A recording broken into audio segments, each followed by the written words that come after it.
สวัสดีค่ะทุกคนအားလုံးပဲမင်္ဂလာပါเนาะ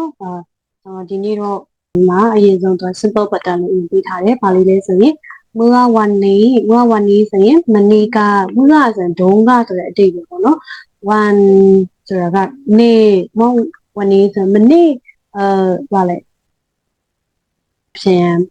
တော့เมื่อวันนี้ဆိုရင်မနေ့ကวันนี้ဆိုရင်ဒီနေ့พรุ่งนี้မနက်ဖြန်เ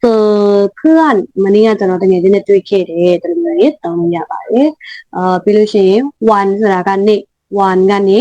อาทิตย์ဆိုရင်ရက်တဲ့ verb object တွေတော့လာမှာပေါ့နော် key one ဆိုတာမိခွန်းစကားလုံးဖြစ်သွားတာဘယ်နှစ်ရက်လဲ key တွေကဒီမှာဘယ်နှစ်လလောက်နေမလဲပေါ့နော်